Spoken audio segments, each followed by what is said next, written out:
اسلامی ریاست کا سراب از طارق فتح حصہ اول واہمہ باب نمبر 1 اسلامی ریاست کی سیاست اور ملائیت۔ یہ 4 اپریل 1979 کی نصف شب کا وقت تھا۔ پاکستان کے معزول وزیر اعظم ذوالفقار علی بھٹو راولپنڈی جیل میں اپنے تاریک سیل کے فرش پر دراز اپنی موت کا انتظار کر رہے تھے۔ ان کی موت کے پروانے پر اسلام پسند فوجی آمر جنرل محمد ضیاء الحق دستخط کر چکے تھے اور صبح 5 بجے بھٹو کو تختہ دار پر لٹکایا جانا تھا۔ پاکستان کا مغرور اور خوددار حکمران سمجھا جانے والا انسان کال کوٹھڑی کی چھت کو گھورتے ہوئے زندگی کی آخری گھڑیاں گن رہا تھا۔ ملیریا اور اسہال نے ان کا برا حال کر دیا تھا۔ اس وقت اچانک بوٹوں کی چاپ سے اس نیم تاریک کوٹھڑی کی خاموشی کا سحر ٹوٹا۔ جیسے ہی لاغر بھٹو نے اپنی سلاخوں کی طرف مڑ کر دیکھا، ایک کرنل اور دوسرے 2 افسر کوٹھڑی کے سامنے ٹھہرے اور سیل کا تالا کھولا۔ آپ لوگ میرا تماشا دیکھنے آئے ہیں یا قتل کا نظارہ کرنے؟ بھٹو نے تینوں وردی پوش افسروں پر طنز کیا۔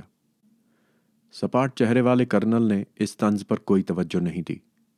وہ آخری لمحے پر ایک پیشکش لے کر آیا تھا کہ بھٹو اس اعتراف نامے پر دستخط کر دیں کہ انہوں نے خود آرمی چیف جنرل ضیاء الحق کو حکومت کا تختہ الٹنے کی اجازت دی تھی، بصورت دیگر پھانسی گھاٹ ان کا انتظار کر رہا ہے۔ بھٹو غصے میں پھٹ پڑے۔ بے شرم حرام زادو، مجھے ذلت اور جھوٹ کی زندگی نہیں چاہیے، دفع ہو جاؤ۔ لیکن فوجی افسر ٹس سے مس نہ ہوئے۔ انہیں حکم دیا گیا تھا کہ وہ جیسے بھی ہو بھٹو سے اعتراف نامے پر دستخط کرائیں۔ ایک افسر نے بھٹو کو جکڑ لیا، دوسرے نے زبردستی ان کے ہاتھ میں قلم دے دیا۔ کرنل تحکمانہ انداز میں دھاڑا اور کہا، دستخط کرو۔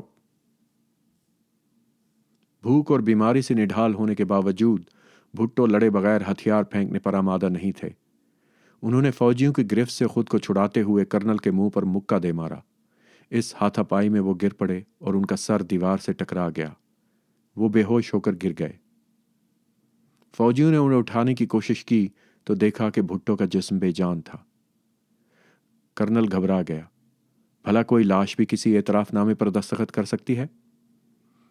کرنل نے جیل کے ڈاکٹروں کو طلب کیا، لیکن ان کی سر توڑ کوششوں کے باوجود وزیر اعظم پاکستان ہوش میں نہ آئے۔ اسلامی جمہوریہ پاکستان دنیا کا پہلا ملک ہے جو اسلام کے نام پر معرض وجود میں آیا تھا۔ اس نے اپنے پہلے منتخب وزیر اعظم کا قتل کر دیا۔ ایسا کر کے اس ملک کی جہادی فوج نے ایک ایسا شہید اور ایک ایسی مخاصمت پیدا کر دی جو اگلے کئی عشرے ہولناک بھوت کی طرح قوم کے سر پر سوار رہنے والی تھی۔ بھٹو کی لاش کو کھینچ کر تختہ دار پر لایا گیا، جہاں جلاد کو بتایا گیا کہ وزیر اعظم بے ہوش ہو چکے ہیں۔ جلاد نے بھٹو کو پھانسی پر لٹکانے سے انکار کر دیا اور کہا کہ وہ ایک سچا مسیحی ہے اور کسی مرے ہوئے شخص کو پھانسی نہیں چڑھا سکتا۔ کرنل نے اسے حکم دیا کہ وہ بھٹو کو پھانسی پر لٹکائے یا پھر نتائج بھگتنے کے لیے تیار رہے۔ رسی بھٹو کی گردن کے گرد لپیٹ دی گئی۔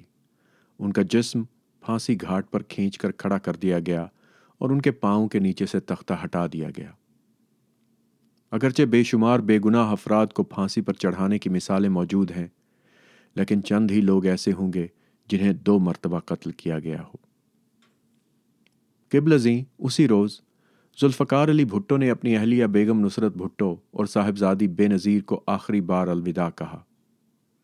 جب یہ دونوں ماں بیٹی ایک دوسرے سے گلے مل کر روتی ہوئی اس قیدی ہیرو سے رخصت ہونے لگیں تو بے نظیر نے اپنے باپ سے جو آخری الفاظ سنے وہ یہ تھے، آئندہ ملاقات تک۔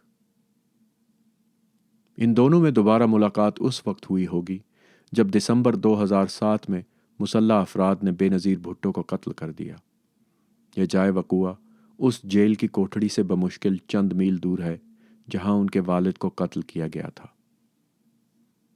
بھٹو خاندان کے باپ اور بیٹی کو قتل کر کے اسلام پسندوں نے ان 2 سیاست دانوں کو راستے سے ہٹا دیا جو اسلامی انتہا پسندی سے پاک جدید سماجی جمہوریت قائم کرنا چاہتے تھے۔ بہرحال یہ صرف سیکولر اور لبرل مسلمان ہی نہیں جنہیں اسلامی ریاست کا دشمن قرار دیا گیا۔ بھٹو کے قتل کے 1 سال کے اندر ایران میں اسلام پسندوں نے قبضہ کر کے اپنے اسلامی اتحادیوں ہی کو قتل کیا۔ 5 سال بعد اسلام پسندوں نے ایک اور حملہ کیا اور اس بار ان کا ہدف سوڈان تھا۔ 18 جنوری 1985 جمعہ کی صبح ہلکی شمال مشرقی ہوا خرطوم کی شمالی جیل پر چل رہی تھی۔ سوڈانی حکومت معروف ادیب، سیاستدان اور جید اسلامی اسکالر محمود محمد طٰہٰ کو پھانسی چڑھانے والی تھی۔ یہ سوڈانی دانشور شمال مشرقی افریقہ کے اس ملک کو انتہا پسند شریعت سے آزاد کرانا چاہتا تھا۔ سوڈان کے آمر جعفر نمیری نے 1 روز قبل محمود طٰہٰ کی موت کے پروانے پر دستخط کر دیے تھے۔ یہ سزائے موت سعودی عرب کے انتہائی طاقتور مذہبی رہنما شیخ عبداللہ بن باز کے فتوے کی بنیاد پر دی جا رہی تھی۔ جیسے ہی بندھے ہاتھوں اور سر پر چڑھے غلاف کے ساتھ طٰہٰ تختہ دار کی سیڑھیاں چڑھے، ہزاروں اسلام پسندوں نے جنہیں بسوں میں بھر بھر کر جیل لایا گیا تھا پرجوش نعرے لگانا شروع کر دیے۔ یہ سب اخوان المسلمون کے ارکان تھے۔ یہ جماعت 1983 میں سوڈان میں شرعی قوانین نافذ کرنے کی ذمہ دار تھی۔ طٰہٰ جس نے اخوان المسلمون کی بالادستی والے نظریے کی غیر اسلامی فطرت اور اس کے دیوالیہ پن کا بھانڈا پھوڑا تھا، اس کو اب ہمیشہ کے لیے خاموش کیا جا رہا تھا۔ طٰہٰ کے گلے میں پھندا ڈالنے سے پہلے ان کے سر سے کالا ٹوپ اتارا گیا۔ طٰہٰ نے زیر لب مسکراتے ہوئے ہجوم کی طرف دیکھا۔ عینی شاہدین بتاتے ہیں کہ طٰہٰ جلاد کے سامنے گئے تو ان کی آنکھوں میں بغاوت کی چمک تھی۔ وہ کسی خوف کے بغیر اسلام پسندوں کے ہجوم کی طرف دیکھتے رہے۔ اس کے بعد طٰہٰ کے چہرے پر ٹوپ دوبارہ چڑھا دیا گیا۔ جیسے ہی جلاد نے طٰہٰ کی گردن کے گرد پھندا سخت کیا، اخوان المسلمون کے کارکنوں نے جذباتی انداز میں اللہ اکبر کے نعرے لگانا شروع کر دیے۔ پھر پھانسی گھاٹ کے تختے کھینچ دیے گئے۔ طٰہٰ کا جسم تھوڑی دیر کے لیے پھڑکا اور پھر جان ان کے جسد خاکی سے نکل گئی۔ ان کی لاش اس نرم ہوا میں بے جان لٹکی ہوئی تھی۔ اسلام کی ریاست مر چکی تھی، اسلامی ریاست زندہ تھی۔ کافر قرار دیے جانے والے محمود طٰہٰ 1909 تا 1985 کچھ بھی ہو سکتے تھے، لیکن کافر بہرحال نہیں تھے۔ سوڈان کو اسلامی ریاست میں تبدیل نہ کرنے کے لیے ان کے دلائل کی جڑیں اسلامی روایات، حدیث نبوی اور قرآنی تعلیمات میں پیوستہ تھیں۔ تاہم سوڈانی ریپبلکن پارٹی کے شریک بانی کی حیثیت سے وہ اسلام اور سوڈانی معاشرے میں لبرل اصلاحات کے گنے چنے حامیوں میں سے تھے۔ ممتاز اسلامی اسکالر ہونے کے باوجود اخوان المسلمون اور دیگر سوڈانی اسلام پسند طٰہٰ کو اپنی راہ کا کانٹا سمجھتے تھے۔ سوڈانی کمیونسٹوں کے خلاف ملک گیر مہم کے بعد 1971 میں اسلام پسندوں نے ان اعتدال پسند گروپوں کی طرف توجہ مرکوز کی جو سوڈان کو اسلامی ریاست بنانے کے ان کے ایجنڈے کی راہ میں رکاوٹ بن سکتے تھے۔ ان عناصر نے اعتدال پسند گروپوں بالخصوص محمود طٰہٰ کی ریپبلکن پارٹی کو بدنام کرنے کی مہم شروع کی۔ 1972 میں سوڈان کے اسلام پسند علماء نے مغربی جامعۃ الازہر کے مفتیوں سے طٰہٰ کے مرتد ہونے کا فتویٰ حاصل کیا۔ 1975 میں سعودی بھی میدان میں کود پڑے۔ مکہ میں قائم مسلم ورلڈ لیگ اور شیخ بن باز نے فتویٰ جاری کیا کہ سوڈان میں نفاذ شریعت کی مخالفت کر کے طٰہٰ کفر کے مرتکب ہوئے۔ پھانسی چڑھنے سے کئی ہفتے قبل طٰہٰ اور ان کی جماعت نے کیا یہ یا پھر سیلاب کے عنوان سے ایک کتابچہ شائع کیا جس میں شرعی قوانین کے خاتمے کا مطالبہ کیا گیا تھا اور ایسی جمہوری شہری آزادیوں کی ضمانت طلب کی گئی تھی جس کے تحت زیادہ آزادی سے اسلام کی روشن تعلیمات پر عمل کیا جا سکتا ہو۔ یہ شہری آزادیوں اور روشن خیالی کا وہ مطالبہ تھا جس کی پاداش میں انہیں پرجوش مجمع کے سامنے نشان عبرت بنا دیا گیا۔ طٰہٰ کو سزائے موت سنانے والی کینگرو عدالت نے 3 ہفتے سے بھی کم مدت میں کیس کی سماعت کر کے سزائے موت کا فیصلہ بھی سنا دیا۔ محمود محمد طٰہٰ کا جرم کیا تھا؟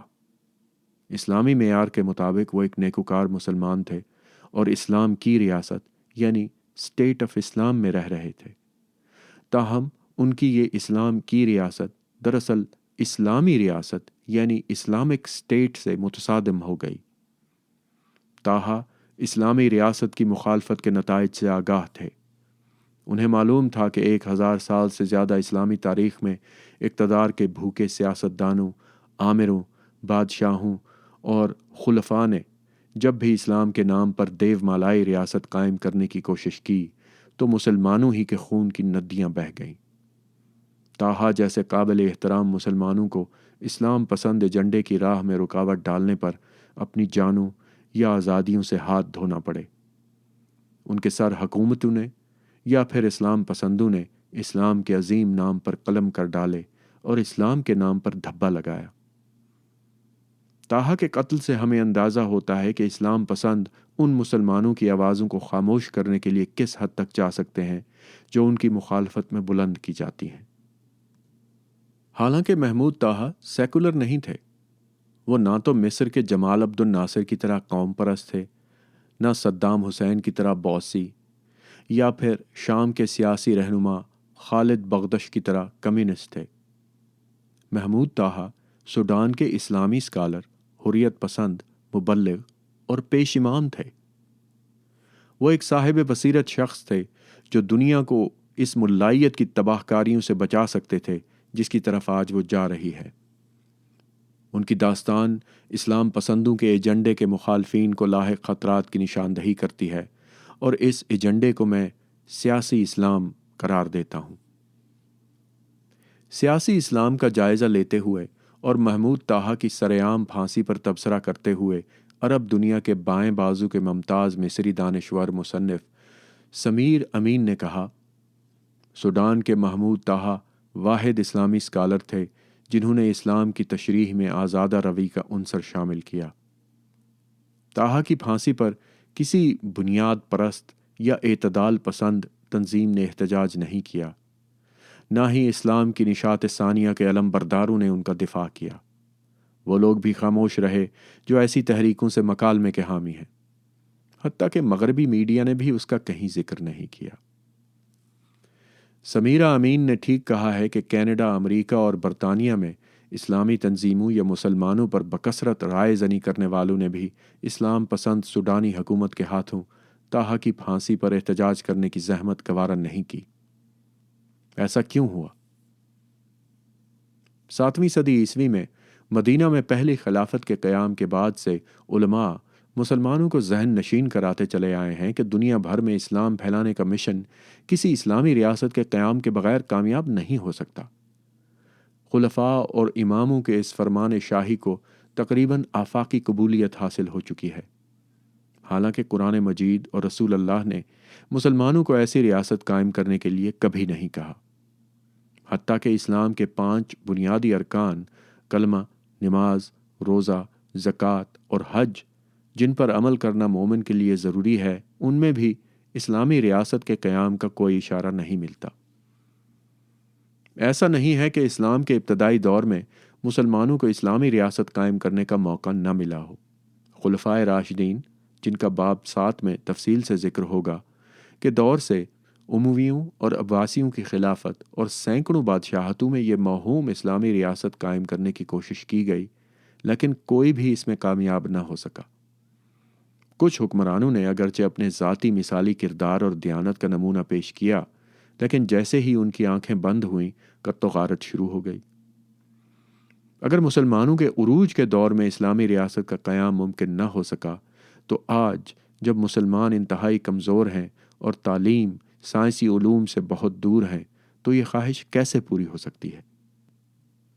20ویں صدی کے اوائل میں جب اسلامی دنیا کا بیشتر حصہ یورپی سامراج کے زیر تسلط تھا، اسلامی ریاست کے قیام کی ایک ایسی پرتشدد تحریک نے دوبارہ سر اٹھایا جس نے آج مغرب سے زیادہ اعتدال پسند اور لبرل مسلمانوں کو ہی خطرے سے دوچار کر رکھا ہے۔ پان اسلامی تحریک یعنی پین اسلامک موومنٹ جو جہادی نوجوان بھرتی کر رہی ہے، ان کے بانیوں میں جماعت اسلامی کے بانی ابو الاعلی مودودی وفات 1976 بھی شامل تھے۔ جہاد اور اسلامی ریاست کے لیے مودودی نے دنیا کو دو حصوں دارالاسلام اور دارالحرب میں تقسیم کیا۔ وہ ایسے مسلمانوں کے ایمان کو مشکوک قرار دیتے تھے جو اسلامی ریاست کے قیام کی خاطر رضاکارانہ طور پر جہاد کے لیے تیار نہیں ہوتا یا ہوتی۔ اپنے کتابچے دعوت جہاد میں مودودی صاحب لکھتے ہیں، مسلمانوں کو اپنی زندگیاں اللہ کے مقرر کردہ اسلامی قوانین کے تحت گزارنے کے لیے ایک خود مختار اسلامی ریاست از بس ضروری ہے، اور اگر یہ خود مختاری ختم ہو جاتی ہے تو ان کے ملک کی بطور دارالاسلام بقا کے کیا امکانات باقی رہ جاتے ہیں۔ اس طرح قرآن کا یہ حکم بالکل واضح ہے کہ اس وقت تک کسی مسلمان کے اہل ایمان ہونے کا دعویٰ جھوٹا ہے جب تک اس کی ذات اور جائیداد تو محفوظ ہو لیکن دارالاسلام کا وجود خطرے سے دوچار ہو۔ مودودی اور ان کی جماعت اسلامی اکیلے نہیں تھے۔ عرب دنیا میں ان کا رابطہ اخوان المسلمون اور دیگر اسلامی جماعتوں سے تھا۔ ان جماعتوں کا نیٹ ورک دنیا بھر میں پھیلا ہوا ہے۔ ان سیاسی طاقتوں کا ایک ہی مقصد تھا اور اب بھی ہے، اور وہ ہے اسلامی ریاست کا قیام اور اس کی راہ میں حائل عناصر سے سختی کے ساتھ نمٹنا۔ اسلامی ریاست کا تصور ایک عام غیر مسلم کے نزدیک وہ ملک اسلامی ریاست ہوتا ہے جہاں مسلمان اکثریت میں ہوں۔ یہ بات جزوی طور پر درست ہے اور اس کا انحصار اس امر پر ہے کہ کون اسلامی ریاست کی تعریف کس انداز میں کرتا ہے۔ اکثر مسلمان بھی یہ سمجھتے ہیں کہ وہ ملک جہاں مسلمانوں کی آبادی اکثریت میں ہے وہ منفرد اسلامی حوالے سے اسلامی ممالک ہیں، لیکن اسلام پسند دنیا کو اس نظر سے نہیں دیکھتے۔ وہابی اور سلفی یا پھر ایران کے آیت اللہ حضرات کے نقطہ ہائے نظر سے کوئی ملک اسی صورت میں اسلامی ریاست قرار دیا جا سکتا ہے جب وہاں شرعی قوانین کی حکمرانی ہو۔ گویا ترکی اور انڈونیشیا اسلام پسندوں کے نزدیک اسلامی ریاست نہیں ہے۔ گزشتہ صدی میں اسلامی ریاست کے بڑے محرکین میں سے ایک مولانا مودودی اپنی کتاب اسلامی قانون و دستور میں سوال اٹھاتے ہیں، وہ کون سے بنیادی مقاصد ہیں جن کے لیے اسلام اسلامی ریاست کے قیام پر اصرار کرتا ہے؟ پھر خود ہی سوال کا جواب دیتے ہوئے مولانا قرآن مجید کی 2 آیات کا حوالہ دیتے ہیں جن میں اسلامی ریاست کے قیام کی ضرورت کا اظہار ملتا ہے، اور ہم نے اپنے انبیاء کرام کو واضح دلیلوں کے ساتھ مبعوث فرمایا اور انہیں کتاب و عدل عطا کیے تاکہ وہ لوگوں کے درمیان انصاف کر سکیں۔ 57.25۔ دوسری آیت مبارکہ میں ہے کہ یہ مسلمان جو جہاد کر رہے ہیں وہ لوگ ہیں جنہیں ہم زمین پر اختیار دیں، جو نماز ادا کریں، زکوٰۃ دیں اور نیکی کے کام کریں اور برائی کو روکیں۔ اینڈ کو ان آیات کریمہ میں خدا نے کہیں بھی اسلامی ریاست کے قیام یا اس حوالے سے کسی کو اختیار دینے کی بات نہیں کی، لیکن اس کے باوجود مولانا مودودی نے یہ اخذ کیا کہ خدا نے ایسی کوئی ریاست قائم کرنے کا حکم دیا ہے۔ اس کتاب میں مولانا فرماتے ہیں کہ ایسی اسلامی ریاست پوری طاقت سے ان شیطانی قوتوں کا صفایا کر دے گی جن سے اسلام بنی نوع انسان کو بچانا چاہتا ہے۔ اس ایک جملے میں مولانا نے اسلام پسندوں کے حقیقی مقصد کا پردہ چاک کر دیا ہے۔ صفایا کرنا، کچلنا، بچانا جیسے الفاظ اسلامی ریاست کے جبر کے عکاس ہیں۔ جب سوڈان نے محمود طاہا کو پھانسی دی تو گویا ایک اسلامی ریاست نے وہی کیا جس کی مودودی پیش گوئی کر رہے تھے۔ وہاں طاہا کو کچل کر صفائے ہستی سے مٹا ڈالا گیا۔ قرآن کے پیغام امر بالمعروف و نہی عن المنکر کو اسلام پسندوں نے اسلامی ریاست پر حکمرانی کے لیے الٹا استعمال کیا۔ انہوں نے نیکی سے اجتناب کیا اور برائی اختیار کر لی، لیکن انہیں معلوم نہیں کہ وہ دراصل کر کیا رہے ہیں۔ پولینڈ کے نو مسلم محمد اسد سابق نام لیوپولڈ وائز کا 1992 میں انتقال ہوا۔ وہ اسلامی دنیا کے انتہائی قابل احترام اسکالر سمجھے جاتے تھے۔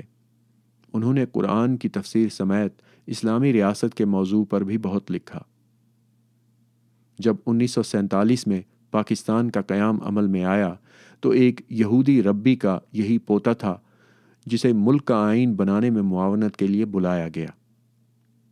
یہ کوشش اس لیے کامیاب نہیں ہو سکی کہ اسلامی ریاست سے متعلق نظریات اور رومانوی تصورات پر دلچسپ کتابی قسم کی بحث تو ہو سکتی ہے، لیکن عملی طور پر یہ ممکن نہیں۔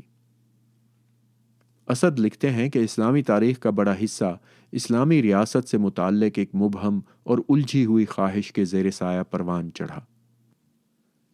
اس خواہش کے شواہد آج کے مسلمانوں میں بھی ملتے ہیں، جس سے بہت سی الجھنیں بڑھیں، اور اس بات نے گزشتہ ملینیم میں اسلامی تشخص کی کامیابیوں کو گہن لگا دیا۔ اسد کی 100 صفحات پر مشتمل ریاست اور حکومت کے موضوع پر تحریر نہ صرف اسلامی ریاست کے مسلمانوں کے خواب کے حوالے سے گراں قدر تحریر ہے، بلکہ مصنف کے اس اصرار کی بھی نشاندہی کرتی ہے کہ کوئی مقصد محض ماضی کی طرف دیکھنے سے حاصل نہیں کیا جا سکتا۔ ان کے الفاظ میں، مسلمانوں کی پچھلی 1000 سال سے زائد تاریخ ہمیں اس نظریے کے حصول کی خواہش میں رہنمائی فراہم نہیں کرتی جسے در حقیقت اسلامی نظام سیاست قرار دیا جا سکتا ہو، نہ ہی وہ الجھن دور ہوتی ہے جس سے حالیہ ادوار میں مسلم دنیا کا واسطہ پڑتا رہا ہے۔ End quote. اپنی تحریروں میں محمد اسد مسلمانوں، بالخصوص پاکستانی سیاستدانوں کی معاصر روایت اور تاریخ کو مد نظر رکھتے ہیں۔ پاکستان میں ان کی کوششوں کو پذیرائی نہیں ملی، تاہم وہ اس حقیقت کا ادراک نہ کر سکے کہ سیاسی طاقت کے حصول کی مشق بالآخر اسلامی قوانین کے اساسی پہلوؤں سے متصادم ہو جاتی ہے۔ اگرچہ مصنف نے خلفائے راشدین سن 632 تا 661 کے ادوار کو اسلامی قرار دیا ہے، لیکن وہ یہ بتانے سے قاصر رہے کہ کیا وہ ادوار مستقبل کی اسلامی ریاست کے لیے نمونہ بن سکتے ہیں یا نہیں، کیونکہ ان ادوار کی تاریخ خانہ جنگی اور تصادم سے بھری پڑی ہے۔ قدامت پسند اسلامی طرز حکمرانی کی طرف واپس لوٹنے کے سخت ترین ناقدین میں 1920 کے عشرے کے مصری دانشور علی عبد الرزاق بھی شامل ہیں۔ انہوں نے خلافت کی بحالی کی مخالفت میں تحریک چلائی تھی۔ 1925 میں اپنی کتاب الاسلام و اصول الحکم میں عبد الرزاق نے اسلامی ریاست کے خلاف دلائل دیتے ہوئے مذہب اور سول سوسائٹی کو الگ کرنے کی وکالت کی تو بااثر جامعۃ الازہر ان کے پیچھے پڑ گئی۔ ان کی کتابیں جلا دی گئیں اور انہیں یہ کہنے پر کہ اسلام کی ریاست کو اسلامی ریاست کی ضرورت نہیں ہے، مرتد قرار دے دیا گیا۔ ان کی کتاب 600 برسوں پر محیط خلافت عثمانیہ کے خاتمے کے تناظر میں لکھی گئی تھی۔ ترکی کے سیکولر اور جدت پسند صدر مصطفیٰ کمال اتا ترک نے خلافت کا خاتمہ کر دیا تھا۔ 632 عیسوی کے بعد پہلی مرتبہ مسلمانوں کی کوئی مرکزی سیاسی اتھارٹی موجود نہیں تھی۔ اگرچہ 16ویں صدی میں یورپی استعماری طاقت میں اضافے کے بعد سے خلافت عضو معطل بن چکی تھی، لیکن 1925 میں اس کا مکمل خاتمہ کر دیا گیا، اور یہ ان مسلمانوں کے لیے صدمے کا باعث بنا جو فرانس، برطانیہ اور ہالینڈ کی غلامی میں زندگی بسر کر رہے تھے۔ سیاسی مقتدرہ کے اس خلا میں مصر کے علی عبد الرزاق جیسے دانشور نے ایک مشکل مسئلہ پیش کیا۔ رزاق نے خلافت کی بحالی پر اعتراض کیا اور ایک ایسی قومی ریاست کا خیال پیش کیا جہاں مذہب سیاسی عمل میں مداخلت نہیں کرے گا۔ علی عبد الرزاق کی طرف سے خلافت کی بحالی کی صورت میں اسلامی ریاست کے قیام کی مخالفت سے مصر کی قدامت پرست اسلامی اسٹیبلشمنٹ میں غم و غصے کی لہر دوڑ گئی۔ جامعۃ الازہر کے ریکٹر شیخ محمد ابو الفضل الجیزوی کی صدارت میں اسلامی اسکالروں کا ایک گروپ پہلے ہی ایک بیان جاری کر چکا تھا جس میں خلافت کے خاتمے پر ہچکچاہٹ پر تنقید کی گئی تھی۔ انہوں نے ان مسلمانوں پر بھی تنقید کی جو بدستور عثمانی خلیفہ کی بیعت برقرار رکھنے کو اپنا مذہبی فریضہ سمجھتے تھے۔ یہ بیان عرب قوم پرستوں کے موڈ کی عکاسی کرتا تھا جو ترک خلافت کی کمزوری پر خوش تھے اور خلافت کی عربوں کو واپسی کے خواہش مند تھے۔ لیکن عبد الرزاق کی نکتہ چینی اس سے بھی آگے بڑھ گئی تھی۔ انہوں نے صدیوں پرانے اسلامی سیاست کے مکتبہ فکر کو آڑے ہاتھوں لیا۔ اس ضمن میں انہوں نے قدامت پسند علماء اور جامعۃ الازہر بلکہ راشد رضا جیسے خود ساختہ مصری جدت پسندوں پر بھی تنقید کی جو عرب قوم پرستی اور اسلامی آفاقیت کے درمیان ڈولتے رہتے تھے، لیکن انہوں نے اسلامی ریاست کا فلسفہ ترک نہیں کیا تھا۔ ادھر ہندوستان میں قابل احترام دانشور محمد اقبال یعنی علامہ اقبال نے اس بنا پر خلافت اور اسلامی ریاست کے قیام کی مخالفت کی کہ وہ اسلامی دنیا کو جدید بنانے میں رکاوٹ بنے گی۔ البتہ عبد الرزاق نے اسلامی تناظر میں اس کی مخالفت کی۔ اس کی وجہ یہ تھی کہ وہ شرعی عدالت کے سابق جج تھے اور اسلامی اسکالر تھے۔ انہوں نے کہا کہ خلافت یا اسلامی ریاست کا قرآن یا حدیث میں کوئی ذکر نہیں۔ انہوں نے بجا طور پر دلیل دی کہ قرآن میں خلافت کا کہیں بھی ذکر نہیں، اور اس کے لیے انہوں نے قرآن کی ہی اس آیت کا حوالہ دیا کہ ہم نے اس کتاب میں کسی پہلو کو نظر انداز نہیں کیا۔ 6.38 جب تک رزاق نے اپنی تنقید خلافت کی مخالفت تک محدود رکھی، قدامت پسند ان کے نظریات برداشت کرتے رہے۔ تاہم جب انہوں نے اس پرانے عقیدے کو چیلنج کیا کہ مذہب کے لیے ایک اسلامی حکومت کا قیام ضروری ہے، تو گویا وہ حد سے باہر نکل گئے۔ برسوں انہیں ہراساں کیا گیا اور کمیونسٹ ہونے کا روایتی الزام لگایا گیا۔ اس مکروہ فکر کو خاطر میں نہ لاتے ہوئے رزاق نے یہ نتیجہ اخذ کیا کہ ایک گورنمنٹ یا سیاسی اتھارٹی کو اسلامی نظریات یا فرائض میں شامل کرنا اسلام کی روح کے منافی ہے اور ان کا اسلامی عقیدے کے بنیادی اصولوں سے کوئی تعلق نہیں، اور دو یہ کہ اسلام نے مسلمانوں کو یہ آزادی دی ہے کہ وہ چاہیں تو ایسا طرز حکومت منتخب کریں جس سے وہ سمجھتے ہوں کہ ان کے روز مرہ کے مسائل حل ہو سکتے ہوں، اور ایسی سول سوسائٹی جس میں کوئی سرکاری مذہب نہ ہو۔ اس کا بہترین حل ہے۔ رزاق نے اسلام کو سیاست سے پاک کرنے کی حمایت کرتے ہوئے دعویٰ کیا کہ یہ اسلامی ریاست سے فائدہ اٹھانے والے مطلق العنان آمر ہی تھے جنہوں نے مسلمانوں پر حکومت کی اور اپنے مخالفین کو خاموش کرانے کے لیے علماء کے ان فتووں کو استعمال کیا کہ ان کی حکومت کی مخالفت دراصل اسلام کی مخالفت ہے۔ ہندوستان میں اسلام پسندوں نے علامہ اقبال کے ورثے کو ہتھیاتے ہوئے انہیں اسلامی ریاست کے قیام کا مفکر قرار دے دیا۔ یہ اسلامی ریاست پاکستان تھی۔ دوسری طرف رزاق کو عمر بھر اسلام پسندوں کی طرف سے ہراساں کیا جاتا رہا اور انہیں گستاخ اسلام کہا گیا۔ بحیرہ روم کے دوسری طرف کمال اتا ترک عوامی سیکولر ترک ریاست کے قیام کے لیے آہستہ آہستہ پیش قدمی کر رہے تھے۔ انہوں نے خلافت عثمانیہ کے باقاعدہ خاتمے سے مہینوں پہلے کہا تھا، ہمارے پیغمبر نے اپنی امت کو حکم دیا تھا کہ وہ دیگر اقوام کو اسلام کی طرف بلائیں۔ آپ نے انہیں کبھی حکومت بنانے کے لیے نہیں کہا تھا۔ آپ کے ذہن میں کبھی ایسی سوچ نہیں تھی۔ خلافت کا مطلب ہے حکومت اور انتظامیہ۔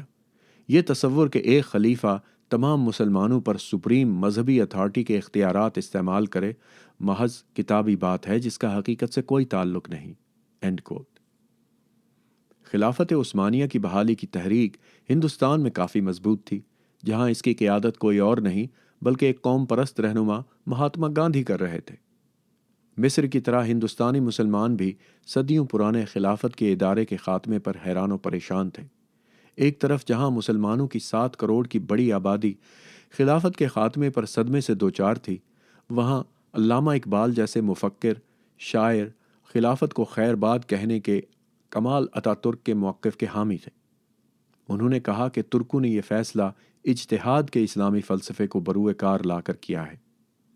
علامہ اقبال کا کہنا تھا کہ خلافت عثمانیہ عرصہ دراز سے برائے نام ایک علامت بن چکی تھی، کیونکہ ترکی کا ہمسایہ ملک ایران تک عثمانیوں کی حاکمیت کو تسلیم ہی نہیں کرتا۔ علامہ اقبال نے علماء کی مخالفت کرتے ہوئے لکھا، جہاں تک میں جانتا ہوں مصر اور ہندوستان کے مذہبی حکماں نے اس نقطے پر تاحال غور نہیں کیا۔ میں ترکوں کے خیال کو قطعی موزوں سمجھتا ہوں۔ انہوں نے مذہب اور ریاست کو الگ کرنے کے موقف کا دفاع کرتے ہوئے لکھا، جمہوری طرز حکومت نہ صرف اسلام کی روح سے بالکل ہم آہنگ ہے، بلکہ عالم اسلام میں جو نئی طاقتیں سامنے آ رہی ہیں ان کے پیش نظر اب یہ ایک ضرورت بن چکی ہے۔ اینڈ کوٹ۔ اقبال نے ایسی 2 مثالیں پیش کی ہیں کہ کس طرح اسلام کے ابتدائی دور کی خلافت میں سیاسی حقیقتوں کو تسلیم کیا گیا۔ اول، یہ شرط ختم کی گئی کہ خلافت صرف مکہ کے قریش قبیلے تک محدود رہے گی۔ اقبال نے 11ویں صدی کے ایک فقیہ کے فتوے کا حوالہ دیا کہ چونکہ قریش کو ناکامی کا سامنا کرنا پڑا ہے، اس لیے اب اسلامی دنیا کو قریش قبیلے کی ضرورت نہیں ہے۔ دوسری مثال میں ممتاز فلسفی اور مورخ ابن خلدون کا حوالہ دیا گیا ہے، جنہوں نے 15ویں صدی میں قرار دیا کہ قریش کی طاقت چونکہ ختم ہو چکی ہے، لہٰذا یہ ضروری ہے کہ کسی طاقتور شخص کو ملک کا خلیفہ یا امام تسلیم کر لیا جائے۔ اقبال نے ان مثالوں سے یہ نتیجہ اخذ کیا کہ ابن خلدون، جنہوں نے تلخ حقائق کا ادراک کر لیا تھا، ان کے نظریات اور جدید ترکوں کے خیالات میں کوئی فرق نہیں ہے۔ یہ ترک دراصل مختلف حالات میں تحریر کیے گئے قدیم زمانے کے قانون کو سینے سے لگانے کی بجائے عصر حاضر کی حقیقتوں سے متاثر ہیں۔ اقبال اور عبد الرزاق دونوں دانشوروں نے 1920 کے عشرے کے اسلامی ممالک میں یہ لکھا، لیکن 21ویں صدی کے اوائل میں یہ الفاظ ماضی نہیں، مستقبل سے ہم آہنگ معلوم ہوتے ہیں۔ آج اسلام کی سیاسی سوچ عثمانی خلافت کے آخری دور سے زیادہ نیم جان اور بوسیدہ ہو چکی ہے۔ آج اسلامی ملائیت کی تحریک اس نظریے کے گرد گھوم رہی ہے جس کے خالق جماعت اسلامی کے مولانا مودودی اور اخوان المسلمین کے حسن البنا ہیں۔ ان کے نظریات ان کے زیادہ شائستہ سیکولر معاصرین کے برعکس رہے ہیں، کیونکہ یہ دونوں رہنما اس اسلامی ریاست کے قیام کے نقیب تھے جو آفاقیت کے نظریات کو مسترد کرتی ہے۔ وہ دوسرے لوگوں کی قیمت پر اپنی طرز کی حاکمیت چاہتے تھے۔ اقبال دراصل اتا ترک کے جمہوری سیکولرزم کے شروع ہی سے معتقد تھے۔ انہوں نے اپنی گراں قدر تصنیف اسلامی فکر کی نئی تشکیل میں لکھا کہ ماڈرن ترکوں کا رویہ حقائق اور تجربے پر مبنی ہے۔ یہ ان مسلمان فقہا کے تکلفانہ دلائل سے مختلف ہے جنہوں نے مختلف حالات میں زندگی گزاری۔ میرے نزدیک ان دلائل کی اگر درست طور پر ستائش کی جائے تو اس سے ایک نئے بین الاقوامی نصب العین کے جنم کا اشارہ ملتا ہے، اور یہی اسلام کی اصل روح ہے جسے اب تک ابتدائی اسلامی دور کے عرب سامراج نے گہنا رکھا ہے۔ اینڈ کوٹ۔ اقبال دور خلافت کے خاتمے کو مسلمانوں کی نشاط ثانیہ کا آغاز سمجھتے تھے۔ انہوں نے محسوس کر لیا تھا کہ اسلام کے احیاء کے لیے جھٹکا ضروری ہے تاکہ اخلاقی بیداری پیدا ہو۔ وہ اسے دل کی روحانیت قرار دیتے ہیں۔ اقبال جب عرب سامراج کا ذکر کرتے ہیں تو اس سے مراد صرف اموی حکمرانوں کی غیر عرب علاقوں پر حکمرانی ہی نہیں ہے، بلکہ ان کا اشارہ غیر عرب مسلمانوں کے ان حالات کی طرف بھی ہے جس میں وہ خود کو دیکھتے ہیں، مثلاً زبان، کھانے اور ثقافت کے لحاظ سے خود کو عرب بھائیوں سے کمتر سمجھنا۔ انہوں نے نوجوان ترکوں کی طرف سے ترکی زبان کو نماز اور قرآن پڑھنے کا ذریعہ بنانے کی حمایت کرتے ہوئے لکھا کہ اگر مذہب کا مقصد قلب کو روحانیت سے آشنا کرنا ہے تو پھر اسے انسان کی روح میں نفوذ کرنا چاہیے۔ یہی عمل انسان کے اندر گہرائی تک اتر سکتا ہے۔ ہم دیکھتے ہیں کہ ہسپانیہ کا مہدی محمد بن تمار، جو قومیت کے اعتبار سے بربر تھا، جب اقتدار میں آیا تو اس نے مواحدین کی حکومت قائم کی اور حکم دیا کہ ان پڑھ بربروں کو قرآن کی تعلیم بربر زبان میں دی جائے۔ And quote. عرب اور عجمی مسلمانوں کا یہ رشتہ صدیوں سے محبت اور نفرت کے تعلق پر استوار رہا ہے۔ اکثر اوقات یہ یک طرفہ رشتہ رہا ہے اور اس پر بہت کم بات کی گئی ہے۔ اگرچہ غیر عرب مسلمانوں نے عرب ثقافت کے کئی پہلوؤں کو اپنایا، تاہم دوسری طرف سے شاید ہی ایسے کسی جذبے کا اظہار کیا گیا ہو۔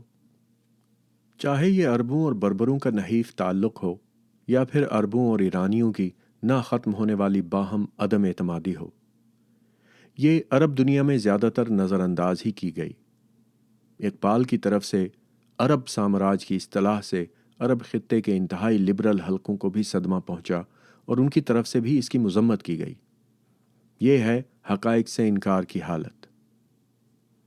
مذاہب کے تقابلی مطالعے کے Canadian scholar Wilfred Cantwell نے عربزم اور اسلام کے موضوع کا کافی مطالعہ کیا ہے۔ اپنی کتاب اسلام ان ماڈرن ہسٹری میں انہوں نے عرب تفاخر اور مایوسی کا تجزیہ کیا ہے۔ وہ لکھتے ہیں کہ عرب مسلمان دیگر غیر عرب مسلمانوں کی طرح ہی اپنے عقیدے پر فخر کرتے ہیں، لیکن اس میں فرق یہ ہے کہ عربوں کا یہ فخر ان کے قومی جذبے سے الگ نہیں کیا جاتا، بلکہ اس سے قوم پرستی کو بڑھاوا ملتا ہے۔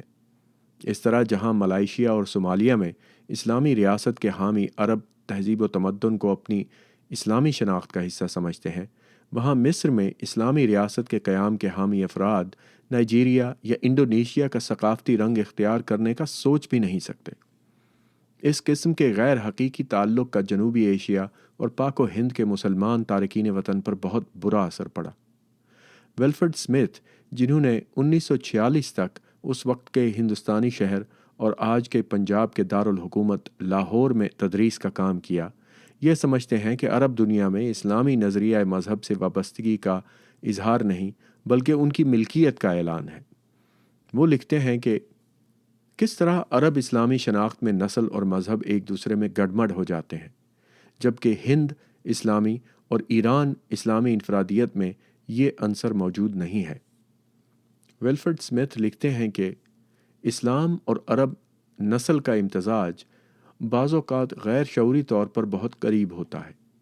ایک طرف کسی عرب کے لیے تو اسلام کی کامرانیوں پر فخر کرنے کے لیے نیکوکار یا روحانیت کا حامل ہونا ضروری نہیں ہے، جبکہ دوسری طرف مسلمان عربوں نے یہ اعتراف نہیں کیا، کبھی اسے اپنی فکر کا حصہ نہیں بنایا کہ کوئی غیر مسلم مکمل عرب ہو سکتا ہے یا پھر کوئی غیر عرب مکمل مسلمان ہی ہو سکتا ہے۔ اینڈ کوٹ۔ عرب اور غیر عرب مسلمان دنیا میں بہت کم لوگوں نے ان کے درمیان موجود اس خلیج پر غور و فکر کیا ہے جس کی جڑیں قبل از اسلام قبائلی اور نسلی بالادستی میں پیوست ہیں اور جسے اسلام کے ابتدائی دور میں جواز مل گیا تھا۔ خلافت کے خاتمے کو اکثر جدت پسند ماضی سے تعلق توڑ کر مستقبل میں قدم رکھنا سمجھتے ہیں۔ اقبال ان صدیوں پرانی روایات اور دیومالائی تصورات کو ختم کرنا چاہتے تھے جنہوں نے اسلامی فکر کو پنجر میں تبدیل کر دیا تھا۔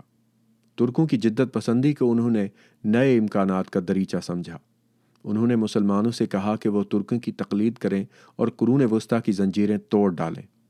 انہوں نے 1920 میں ترکوں کے بارے میں جو لکھا، آج بھی اس کا اطلاق ہوتا ہے۔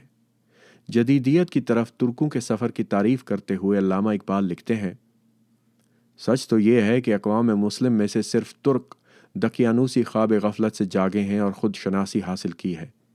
صرف ترکی ہی دانشورانہ آزادی کا دعویٰ کر سکتا ہے اور خیال سے حقیقت کی جانب بڑھتا ہے۔ یہ مراجعت دانشوری اور اخلاقی جد و جہد سے عبارت ہے۔ ترکوں کے نزدیک ایک وسیع اور متحرک زندگی کی پیچیدگیاں دراصل نئے نقطہ نظر پر مبنی نئے حالات کے لیے ضروری ہیں۔ یہ امر ان اصول و قواعد کی تازہ تشریح کے لیے بھی اہم ہے جو ابھی تک لوگوں کے لیے محض تعلیمی دلچسپی کے حامل ہیں اور انہیں کبھی روحانیت کے فروغ کے لیے تجرباتی طور پر استعمال نہیں کیا گیا ہے۔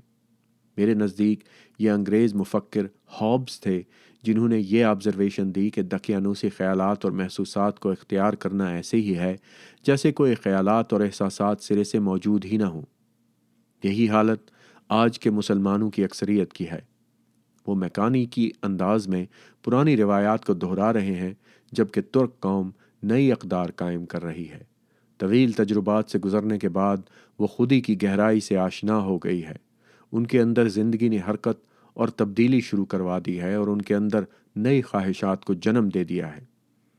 یہ مشکلات نئی تشریحات اور رموز کا باعث بنی ہیں۔ وہ سوال جو آج اس کے سامنے کھڑا ہے اور جس سے دیگر مسلم ممالک کا آنے والے وقت میں واسطہ پڑے گا یہ ہے کہ کیا اسلامی قانون عصر حاضر کے تقاضے پورا کر سکتا ہے؟ اس سوال کے جواب کے لیے زبردست مفکرانہ جد و جہد اور عزم کی ضرورت ہوگی۔ End quote. تاریخ بتاتی ہے کہ اقبال کی یہ خوش امیدی تھی، بجائے اس کے کہ مسلمان اقبال یا مصر کے عبد الرزاق سے رہنمائی حاصل کرتے اور یہ چھڑی مولانا مودودی اور حسن البنا جیسے اسلام پسندوں کے ہاتھ سے چھین لیتے۔ آج یہ عمل آیت اللہ خمینی کے پیروکاروں اور دنیا بھر میں اسلام پسندوں کی تحریکوں کی شکل میں دکھائی دے رہا ہے۔ وہ جس معاصر اسلامی ریاست کا نمونہ پیش کرتے ہیں وہ خالصتاً اسلام پسندوں کے غلبے کی سیاسی تحریک ہے۔ جہاں اسلام آفاقیت کا واضح طور پر حامی ہے اور قرآن کا بھی یہی مقصد ہے، وہاں اسلامی کانفرنس کی تنظیم OIC کے 5 اگست 1990 کو قاہرہ میں 45 اسلامی ملکوں کے وزرائے خارجہ نے انسانی حقوق کا جو اعلامیہ جاری کیا وہ کئی سوالیہ نشانات چھوڑ گیا۔ اگرچہ اس کے بعد انسانی حقوق پر منظور کیے جانے والے اعلامیوں کو انسانی حقوق کے اصولوں سے مماثل قرار دینے کی کوشش کی گئی، لیکن OIC کے ان اعلامیوں اور مغربی آئینی طرز حکمرانی کے درمیان کئی تضادات موجود ہیں۔ سب سے اہم فرق مذہب کو ریاستی اور سماجی امور سے الگ نہ کرنا ہے۔ 1981 میں برطانیہ میں اسلامی کونسل کی طرف سے universal Islamic declaration of human rights کے پیش لفظ میں کہا گیا ہے کہ اسلام کی بنیاد اس عقیدے پر ہے کہ صرف اور صرف اللہ کی ذات قانون بنانے والی ہے اور وہی تمام انسانی حقوق کا منبع ہے۔ لامحالہ اس تصور کا نتیجہ مذہبی اور سیاسی حاکمیت کے دھندلے انضمام کی صورت میں نکلتا ہے۔ یہی صورتحال ماضی میں امام اور خلیفہ کی ذات کے بارے میں رہی۔ اگرچہ ترکی کے نو آموز انقلاب نے 1924 میں ہی خلافت کو خیرباد کہہ دیا تھا، تاہم مغرب زدہ افریقی ملک مراکش میں آج بھی بادشاہ کو آئین میں امیر المومنین قرار دیا جاتا ہے۔ یوں انسانی حقوق کی تعریف اور نفاذ کا انحصار ان کے شرعی قوانین سے مماثل ہونے پر ہے۔ اکثر اسلامی ممالک شریعت کو کسی بھی قانون کی تشریح کا واحد ذریعہ سمجھتے ہیں۔ 1990 میں قاہرہ میں اسلام میں انسانی حقوق پر جاری کیے گئے اعلامیہ کے آرٹیکل 23 اور 24 میں کہا گیا ہے کہ تمام حقوق اور آزادیوں کا تعلق اسلامی شریعت سے ہے جو واحد ماخذ ہے۔ اس فریم ورک کے اندر انسانی حقوق اپنی غیر مشروط حیثیت اور انفرادی تحفظ کا اختیار کھو دیتے ہیں۔ اس ماڈل کا واضح عکس اسلامی ممالک کے دساتیر اور قانونی اور سیاسی امور میں نظر آتا ہے، حتیٰ کہ نسبتاً سیکولر اسلامی ملک بھی اس سے مبرہ نہیں ہے۔ مراکش کے شاہ حسن خود کو حضرت محمد کا خلیفہ قرار دیتے ہیں، البتہ مذہبی اصولوں کا انتہائی غلبہ ایرانی آئین میں نظر آتا ہے۔ اس دستور کے آرٹیکل نمبر 2 میں لکھا ہے، اسلامی جمہوریہ کا نظام اس عقیدے پر استوار ہے کہ ایک خدا، جیسا کہ کلمے میں لا الہ الا اللہ کہ اس کی مطلق حکمیت اور قانون سازی میں اس کا مطلق حق اور اس کے سامنے سر جھکانے کی ضرورت ہے۔ قوانین کی تیاری میں وحی اور اس کی بنیادی روح پیش نظر رکھنا، روز قیامت خدا کی طرف واپس لوٹنا اور خدائی احکامات کی بجاوری میں اس عقیدے کا تعمیری استعمال، تخلیق میں اور قانون سازی میں خدا کا انصاف شامل ہے۔ اسلامی انقلاب کے غیر متزلزل عمل کو یقینی بنانے کے لیے قیادت اور رہنمائی کا تسلسل، انسان کی قدر و منزلت اور وقار و آزادی، اس کی خدا کے سامنے جواب دہی جس میں مساوات، انصاف، سیاسی، معاشی، سماجی اور ثقافتی آزادی اور قومی یکجہتی محفوظ ہو، مقدس شخصیات جو ضروری قابلیت رکھتی ہوں کی مسلسل قیادت جو قرآن و سنت کے مطابق ہو، ان سب پر سلام۔ اسی طرز پر عرب ممالک کے بیشتر دساتیر میں قانون سازی کے لیے شریعت کو بنیاد یا کم از کم ایک بڑا ذریعہ قرار دیا گیا ہے۔ یوں خود کو اسلامی ریاستیں ظاہر کرنے والے بیشتر ممالک 1948 میں اقوام متحدہ کے یونیورسل حقوق انسانی کے اعلامیے کے معیار پر پورے نہیں اترتے۔ یہ دساتیر نسلی اور مذہبی برتری کو قانونی جواز بھی فراہم کرتے ہیں۔ اس طرح ایک ریاست کی حدود کے اندر قیام پذیر نسلی اور مذہبی اقلیتوں کو امتیازی سلوک کا نشانہ بننا پڑتا ہے اور شہریت کے معیار قائم کیے جاتے ہیں۔ نتیجتاً ان ملکوں میں کمزور طبقے، اقلیتوں، خواتین، معذوروں اور لاچاروں کے انسانی حقوق ندامت کے کسی احساس کے بغیر پوری طرح کچلے جاتے ہیں۔ مردوں اور عورتوں کو قید کر کے تشدد کا نشانہ بنانا یا مار دینا معمول بن چکا ہے۔ اس طرح ایسے پسے ہوئے شہری اسلام کی خلاف ورزی کے خوف میں مبتلا ہوتے ہیں اور انہیں اپنے حقوق کا ٹھیک سے پتہ تک نہیں ہوتا، ان کی شناخت غیر محفوظ ہوتی ہے۔ اس طرح انسانی حقوق کی خلاف ورزیاں جاری رہتی ہیں۔ دوسرے پہلو سے جائزہ لیا جائے تو دانشور طبقہ اور مڈل کلاس اس میں خود بھی ملوث ہے، کیونکہ وہ اسے نظر انداز کرتا ہے۔ یہ لوگ اپنی بے عملی کو حب الوطنی قرار دیتے ہیں جہاں وہ اسلامی ریاست کے ساتھ کھڑے ہوتے ہیں، اور اس گمراہ کن خیال کے اسیر ہوتے ہیں کہ انسانی حقوق کے لیے آواز بلند کرنے والے مغربی سامراج اور یہود و عیسائی تہذیب کے مفادات کی نمائندگی کرتے ہیں۔ انسانی حقوق کی آفاقی حیثیت سے انکار صرف دنیا کے 56 اسلامی ملکوں کی اشرافیہ تک محدود نہیں ہے، بلکہ یہ روایتی مسلمان تنظیموں کے رہنماؤں میں بھی عام ہے۔ ان سے یہ توقع کی جاتی ہے کہ وہ اگر اقوام متحدہ کے 1948 کے اعلامیے کی آفاقی حیثیت کا احترام نہیں کرتے تو کم از کم اسے اپنے تحفظ کا مسئلہ ہی سمجھ لیں، لیکن ایسا نظر نہیں آتا۔ دسمبر 2006 میں ٹورانٹو میں پیدا ہونے والے ایک مسلمان وکیل جو انٹاریو کی آئلی عدالتوں میں شرعی قوانین متعارف کرانے کے ذمہ دار ہیں، نے کاؤنٹ پیچ میگزین میں اقوام متحدہ کے انسانی حقوق کے اعلامیے پر تنقید کرتے ہوئے کہا کہ یہ اعلامیہ مغرب کی تخلیق ہے اور اسلامی دنیا کے لیے صحیح معنوں میں موزوں نہیں ہے۔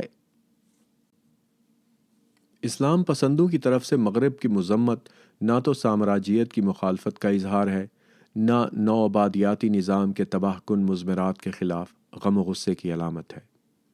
اس کے برعکس اسلام پسند سرد جنگ کے تمام عرصے میں امریکہ کے بہی خواہ رہے ہیں۔ در حقیقت اسلام پسندوں کی طرف سے یورپ کی مذمت کا معاملہ یورپی نشاط ثانیہ کو مسترد کرنے پر مشتمل ہے۔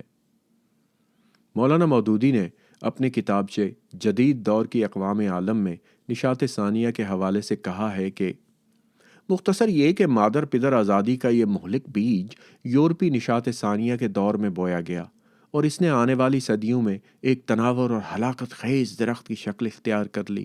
اس کے پھل میٹھے مگر زہریلے ہیں، اس کے پھول خوشنما لیکن کانٹوں سے بھرے ہیں، اس درخت کے تنے اور شاخیں ہری بھری ہیں لیکن یہ ایسی مہلک ہوا دیتی ہیں جو آہستہ آہستہ پوری بنی نوع انسان کے خون کو زہرآلود کر رہی ہے۔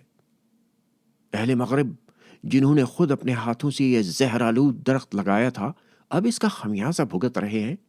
اس آزادی نے ان کی روزمرہ کی زندگی میں اتنی پیچیدگیاں پیدا کر دی ہیں کہ ہر بار اس الجھن سے نکلنے کی کوشش میں نئے مسائل بیدار ہو جاتے ہیں۔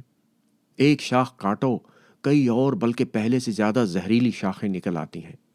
مسائل کے حل کی کوششیں نسوانی برتری اور برتھ کنٹرول پر منتج ہوئی ہیں۔ سماجی برائیوں کو قانون کے ذریعے ختم کرنے کا نتیجہ قانون شکنی اور جرائم کی شرح میں اضافے کی صورت میں نکلا ہے۔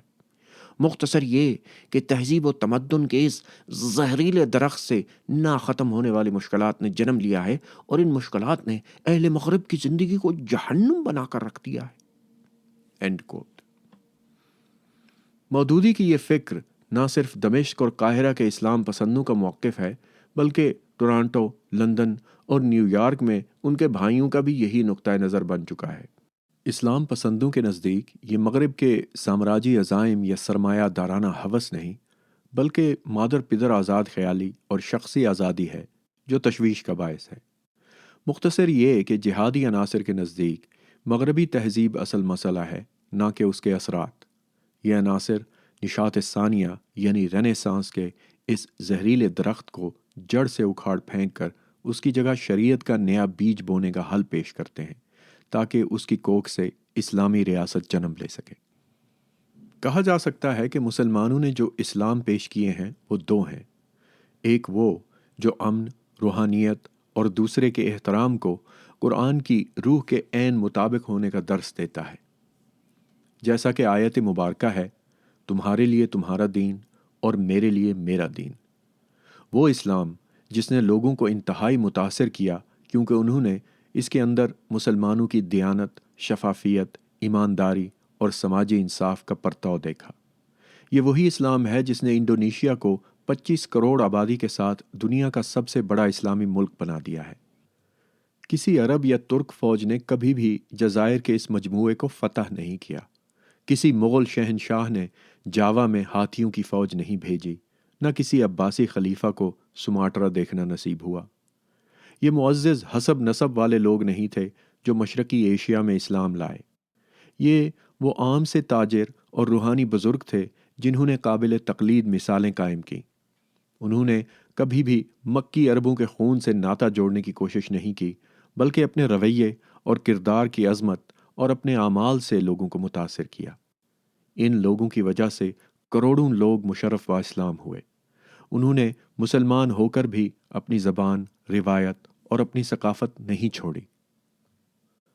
تاہم اس روحانی اسلام کے متوازی ایک سخت گیر اور احساس برتری کے حامل فلسفے پر مشتمل جنگجو گروہ بھی پروان چڑھ رہا تھا۔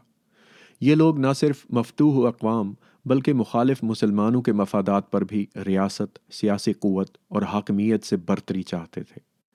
روحانیت اور الوہیت سے محبت سے فرار کے پس پردہ نسلی، قبائلی، عصبی برتری کے عوامل کار فرما تھے جنہوں نے ان گنت شاہی نسلوں کو جنم دیا۔ یہ سب ایک دوسرے سے برسر پیکار رہے، لیکن ہر کوئی اپنے مقصد کے لیے اسلام کا نام استعمال کرتا رہا۔ اگر حضرت محمد اپنی آنکھوں سے دیکھ لیتے کہ کس طرح آپ کے آفاقی پیغام کو حصول طاقت اور لوگوں پر جبر کے لیے استعمال کیا گیا تو شاید آپ کی آنکھوں میں آنسو آ جاتے۔ اسلامی تاریخ میں بلکہ آج کے دور کے حکمرانوں کے نزدیک اقتدار پر گرفت مضبوط کرنے کے لیے اسلام کا نام استعمال کرنا ایک آسان ترین نسخہ ہے۔ چاہے یہ علماء میں سے تھے یا حکمران خاندان کے لوگ، اپنے عقیدے کے مخالفین کو دشمن اسلام قرار دے کر چن چن کر مار ڈالا گیا۔ یہ بھی درست ہے کہ یہ سب کچھ صرف مسلمان حکمران خاندانوں میں نہیں ہوتا رہا، بلکہ دنیا بھر کے خطوں میں بلا تفریق مذہب بھائیوں نے بھائیوں کے گلے کاٹے۔ فرق صرف یہ ہے کہ جہاں بیشتر انسانی معاشروں نے نسلی اور مذہبی حکومتوں کے مہلک اثرات کی پہچان کر لی ہے، وہاں آج کے دور کے اسلام پسند اس خود غرضانہ ماضی کو اپنے مستقبل کے منشور کے طور پر پیش کر رہے ہیں۔ آج جو مسلمان قبائلی، نسلی یا خاندانی پس منظر سے بالا ہو کر آزادانہ طور پر اپنے عقیدے پر عمل کر رہے ہیں، وہ بھارت، جنوبی افریقہ، کینیڈا اور دیگر یورپی سیکولر جمہوریتوں میں رہنے والی ننھی منھی اقلیت ہے۔ لیکن سیکولر معاشرے کے ثمرات سے مستفید ہونے کے باوجود کئی مسلمان وہاں بھی اسلامی ریاست قائم کرنے کے خواب دیکھ رہے ہیں۔ خلافت راشدہ کا سنہری دور ان کے ذہن پر چھایا ہوا ہے اور وہ اسے واپس لانے کے خیال میں ڈوبے ہوئے ہیں۔ بہت کم ایسے ہیں جو اس مطالبے کے مضمرات پر غور کرنے کو تیار ہیں۔ اسلامی ریاست کے اپنے مقدمے کو تقویت پہنچانے کے لیے اس کے مبلغین 7ویں صدی عیسوی میں پیغمبر اسلام کے مدینہ کے قبائل کے ساتھ معاہدے کو دنیا کا پہلا تحریری آئین قرار دیتے ہیں۔ 1941 میں محمد حمید اللہ نے قریش مکہ اور قبائل مدینہ کے مابین میثاق مدینہ کا انگریزی ترجمہ شائع کیا۔ ایک ایسی دستاویز جس میں قبائلی معاشرے سے تعلق رکھنے والے فریقوں کی ذمہ داریوں کا تعین کیا گیا تھا، کو ایسی دستاویز کے طور پر پیش کیا گیا جو 20ویں صدی میں کسی اسلامی دستور کے حصے کی بنیاد ہونی چاہیے۔ اگر یہ آئین واقعی ایک اسلامی دستور اور آنے والی مسلمان نسلوں کے لیے نمونہ تھا تو پھر اسے سن 630 عیسوی میں فتح مکہ کے بعد شہر مکہ میں حکومت کے لیے بھی ماڈل قرار دیا جانا چاہیے تھا، مگر ایسا نہیں ہوا۔ حضرت ابو بکر نے بھی سن 632 عیسوی میں خلافت کا منصب سنبھالنے پر اسے حکومتی بنیاد نہیں بنایا تھا۔ تو اس کا مطلب یہ ہوا کہ میثاق مدینہ محض ایک مخصوص دور کے لیے تھا اور اس کے مندرجات پر حضور کی زندگی میں پھر کبھی اعادہ نہیں ہوا۔ تاہم اس کے باوجود اس دستاویز کو غلط طور پر دنیا کا پہلا تحریری آئین قرار دینے پر اصرار کیا جاتا رہا اور اسے پوری اسلامی دنیا میں شائع کرا کے تقسیم کیا گیا۔ حضرت محمد ریاست کے سربراہ یا پیغمبر؟ مسلمانوں کی اتنی بڑی تعداد آخر ایک ایسی سیاسی ہیئت حاکمہ قائم کرنے کے لیے کیوں بے قرار ہے جس کے بغیر وہ سمجھتے ہیں کہ حضرت محمد صلی اللہ علیہ وسلم کے پیغام پر عمل نہیں کیا جا سکتا؟ حضور کی بعثت کا مقصد کیا تھا؟ کیا انہیں زمین پر اسلامی دنیا کا حکمران یا مسلمانوں کا بادشاہ بننے کے لیے بھیجا گیا، یا وہ زمین پر اللہ کے نبی بنا کر بھیجے گئے، تمام انسانیت کے لیے پیغمبر جنہوں نے اپنے بعد مساوات، انصاف اور اخلاقیات پر مبنی معاشرے کے قیام کے لیے ایک اخلاقی پیمانہ چھوڑا؟ دوسرے لفظوں میں، کیا وہ مسلمانوں کے لیے بیک وقت قیصر اور مسیح تھے؟ مجھے اس بات پر کوئی شک نہیں کہ حضور صلی اللہ علیہ وسلم کا اسلام کا پیغام مذہبی اتحاد کے لیے تھا، اور مسلمانوں سے توقع کی گئی تھی کہ وہ ایک وسیع تر انسانی کنبے کے حصے کے طور پر روحانی وحدت ہوں گے۔ حضرت محمد بلا شبہ مسلم امہ کے سربراہ تھے۔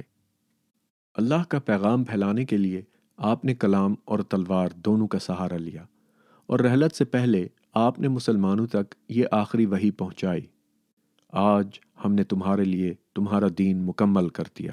And quote. حضرت محمد نے مکہ اور مدینہ کے لوگوں میں 23 سال تک خدا کی کتاب قرآن کی تبلیغ کی، اور اس دوران کئی بار اللہ کی طرف سے حضور اور مسلمانوں کو ان کی ذمہ داریاں یاد دلائی گئیں۔ ان قرآنی آیات کے مطالعے سے مسلمانوں کو بخوبی اندازہ ہو سکتا ہے کہ حضرت محمد کی بعثت کا مقصد انہیں ایک سیاسی ریاست کا سربراہ بنانا تھا یا مذہبی گروپ کا قائد، یا پھر دونوں۔ مصری اسکالر علی عبد الرازق اپنی کتاب الاسلام و اصول الحکم میں لکھتے ہیں کہ قرآن اس بات کی تصدیق فرماتا ہے کہ پیغمبر اسلام کو سیاسی حاکمیت سے چنداں دلچسپی نہیں تھی۔ حکم الہی کے تابع ان کے تمام افعال پیغام رسانی کی حدود سے باہر نہیں نکلے۔ آپ کے ذہن میں حکمرانی کا شائبہ تک نہیں تھا۔ اپنے نقطے کو ثابت کرنے کے لیے وہ ان قرآنی آیات کا حوالہ دیتے ہیں۔ 1، جس شخص نے رسول کی اطاعت کی اس نے رب کی اطاعت کی، اور جو شخص روگردانی کرے تو ہم نے آپ کو ان کا نگراں کر کے نہیں بھیجا۔ النساء آیت نمبر 80۔ 2، اور آپ کی قوم اس کی تکذیب کرتی ہے حالانکہ وہ یقینی ہے، آپ کہہ دیجئے کہ میں تم پر تعینات نہیں کیا گیا۔ الانعام آیت 66۔ 3، آپ خود اسی طریقے پر چلتے رہیے جس کی وحی آپ کے رب کی طرف سے آپ کے پاس آئی ہے۔ اللہ کے سوا کوئی لائق عبادت نہیں، اور مشرکین سے احتراز کیجیے، اور اگر اللہ تعالیٰ کو منظور نہ ہوتا تو یہ شرک نہ کرتے، اور ہم نے آپ کو ان کا نگران نہیں بنایا اور نہ آپ ان پر مختار ہیں۔ الانعام آیت 106 107۔ 4، آپ کہہ دیجئے کہ اے لوگو، حق تمہارے رب کی طرف سے تمہارے پاس پہنچ چکا ہے، پس اگر کوئی راہ راست پر آئے گا اور جو شخص گمراہ رہے گا تو اس کا گمراہ ہونا اسی پر پڑے گا، اور میں تم پر مسلط نہیں کیا گیا۔ یونس آیت 108۔ 5، تم سب کا حال تمہارا پروردگار خوب جانتا ہے، اگر وہ چاہے تم پر رحمت فرمائے یا اگر وہ چاہے تو تم کو عذاب دینے لگے، اور ہم نے آپ کو ان کا ذمہ دار بنا کر مبعوث نہیں فرمایا۔ الاسراء آیت 54۔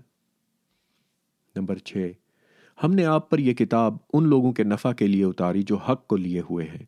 جو شخص راہ راست پر آئے گا اور اپنے نفع کے واسطے، اور جو شخص گمراہ رہے گا تو اس کا بے راہ ہونا اسی پر پڑے گا، اور آپ ان پر مسلط نہیں کیے گئے۔ سورہ نمبر 39 الزمر آیت 41۔ نمبر 7، اگر یہ لوگ اعتراض کریں تو ہم نے آپ کو ان پر نگران کر کے نہیں بھیجا، آپ کے ذمے تو صرف پیغام پہنچانا ہے۔ سورہ نمبر 42 الشورى آیت 48۔ نمبر 8، پس انہیں نصیحت کر دیا کیجیے، کیونکہ آپ صرف نصیحت کرنے والے ہیں اور آپ ان پر مسلط نہیں ہیں۔ سورہ 88 الخاشیہ آیت 21-24۔ اگر پیغمبر اپنی امت پر نگران مقرر نہیں ہوئے تو وہ یقیناً ایک سیاسی لیڈر یا کسی ملک کے حکمران بھی نہیں۔ قرآن فرماتا ہے، حضرت محمد تم میں سے کسی شخص کے باپ نہیں ہے، بلکہ خدا کے پیغمبر اور خاتم النبیین ہے، اور خدا ہر چیز سے باخبر ہے۔ 33-40۔ مسلمانوں کو یہ سمجھنے اور سوچنے کی ضرورت ہے کہ آن حضور کی رحلت کے بعد ابو بکر صدیق نے جو حکومت قائم کی تھی وہ پہلی اسلامی حکومت نہیں بلکہ پہلی عرب ریاست تھی۔ اس ریاست کا دائرہ کار محض جزیرہ نما عرب تک تھا، اور اس نے عربوں کو ان کی کامرانی پر احساس تفاخر سے نوازا۔ اس نے دیگر بڑی تہذیبوں کی طرح عرب تہذیب کو انسانی تمدن میں اپنا کردار ادا کرنے کا موقع دیا۔ اس میں کوئی شک نہیں کہ اس پہلی عرب ریاست کی وجہ سے ہی جو بعد میں بنو امیہ کی خلافت بنی، اسلام بھی پھیلا اور مستحکم ہوا۔ لیکن اس بات کے شواہد موجود ہیں کہ اس ریاست کی شناخت عربوں اور قریش سے منسلک تھی۔ آفاقیت اور مساوات کے اسلامی اصولوں کی حیثیت ثانوی تھی۔ اس موضوع پر کتاب کے باب نمبر 6 میں بحث ہوگی۔ اگر وہ اسلامی ریاست ہوتی تو سندھی یا بربر مسلمانوں سے دوسرے درجے کے شہریوں جیسا سلوک نہ کیا جاتا اور ان سے غیر مسلموں کی طرح زبردستی جزیہ وصول نہ کیا جاتا۔ اسلام کو ایک سیاسی قوت میں تبدیل کر کے عرب اس قابل ہو گئے کہ صحرائے عرب سے باہر پھیل سکیں، بازنطینی اور ایرانی سلطنت کو شکست دیں، مصر اور اسپین کو فتح کر سکیں اور اپنا اثر و نفوذ چین اور ہندوستان تک وسیع کر سکیں۔ البتہ چونکہ مسلمانوں نے مذہب کا استعمال اپنی سیاست کے لیے جائز قرار دیا، اس لیے وہ اپنے بے لچک عقائد میں سمٹ کر رہ گئے۔ وہ اس بدلتی دنیا کا ساتھ نہ دے سکے جو پرنٹنگ پریس اور بعد ازاں بھاپ کے انجن کی ایجاد سے انقلاب برپا کر چکی تھی۔ امریکہ، فرانس کے عوامی اور برطانیہ کے صنعتی انقلاب مذہبی اداروں سے پہلو بچا کر نکل گئے۔ یوں کیتھولک چرچ اور اسلام کے مشائخ محض خاموش تماشائی بنے کھڑے رہے۔ ایک طرف جہاں یورپ نے صنعتی بنیادوں پر نیا سیاسی نظام وضع کیا، وہاں اسلامی دنیا نے اس کے برعکس راہ اختیار کی، اور وہ قرون وسطیٰ کی سوچ، دیو مالاؤں، توہم پرستی اور اپنے ہی لوگوں کے رونے پیٹنے کے بوجھ تلے دب گئی۔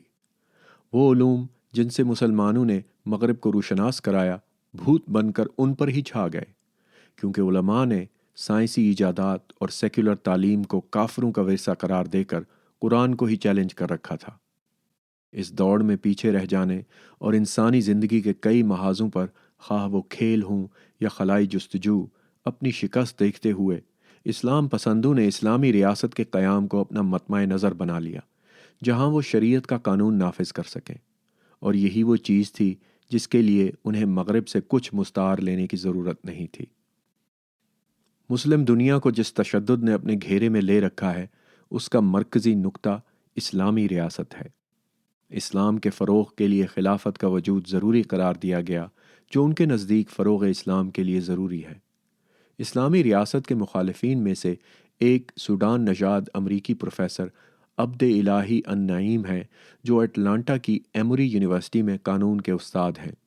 اپنی شاہکار تصنیف ٹورڈز این اسلامک ریفارمیشن میں انہوں نے اسلامی ریاست کے غیر حقیقی اور تخیلاتی خواب کے موضوع پر لکھا ہے کہ خلیفہ کی حاکمیت کے بارے میں تصور کیا جاتا تھا کہ اسے کسی اصول کے بغیر عام لوگوں کی حمایت حاصل تھی، حالانکہ اس مقبول حمایت کے آزادانہ استعمال یا اس کی دست برداری کا کوئی طریقہ طے نہیں تھا۔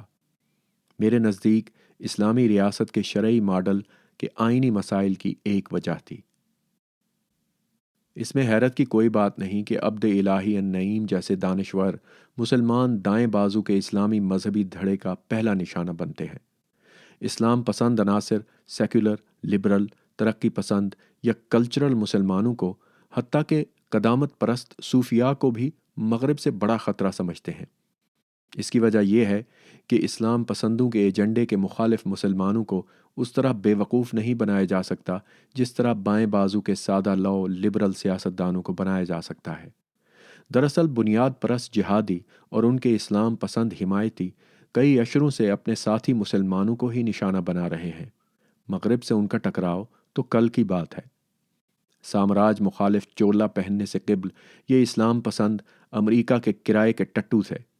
وہ بائیں بازو کے اور سیکولر مسلمانوں کے علاوہ ہر اس شخص کو اپنا نشانہ بناتے تھے جو ان کے فاشسٹ ایجنڈے اور ان کے سعودی وہابیوں کے فنڈ سے رابطوں کو بے نقاب کرتا تھا۔ آج ہی اسلام پسندوں کا پہلا ہدف وہ ساتھی مسلمان ہیں جو اسلام کو بالادست سیاسی مقاصد کے لیے استعمال کرنے کی مخالفت کرنے سے دستبردار ہونے کو تیار نہیں ہیں۔ وہ مسلمان جو اسلام پسندوں کی راہ میں کھڑے ہونے کی جرات کرتے ہیں، انہیں اس کی بھاری قیمت ادا کرنی پڑتی ہے۔ اسلامی ریاست کے قیام کا مطالبہ مسلمانوں کے دلوں میں جھوٹی امید پیدا کرتا ہے۔ مولانا مودودی اور سید قطب، اخوان المسلمون کے مرحوم رہنما کے پیروکار، مسلمانوں کو گمراہ کرنے کے لیے جنت کا لالچ دے رہے ہیں۔ سیدھی سی بات ہے کہ اگر اللہ کو کسی اسلامی ریاست کا قیام منظور ہوتا تو یہ کب کی مسلمانوں کا مقدر بن چکی ہوتی۔ تاریخ میں کئی ایسے دیانتدار لیڈر گزرے ہیں جو اپنے خطے کو حقیقی اسلامی ریاست میں بدل سکتے تھے، لیکن جس کسی نے بھی ایسی کوشش کی اسے ناکامی کا منہ دیکھنا پڑا۔ شاید یہی وجہ ہے کہ اللہ تعالیٰ نے اپنی مقدس کتاب قرآن مجید میں کسی اسلامی ریاست کے قیام کا کوئی ذکر نہیں کیا۔ شاید یہی وجہ تھی کہ حضرت محمد نے اسلام کا پیغام دنیا کے کونے کونے تک پھیلانے کا حکم تو دیا، لیکن اسلامی ریاست قائم کرنے کی کوئی ہدایت جاری نہیں فرمائی۔ ہم مسلمانوں کو جو پیغام دیا گیا، ہم نے اس پر کان نہیں دھرے۔ یہی وقت ہے کہ ہم اسلامی ریاست بنانے کی باتوں سے دور ہو جائیں اور اس کی جگہ ہر شخص اپنے اندر اسلام کی ریاست قائم کرنے کی کوشش کرے۔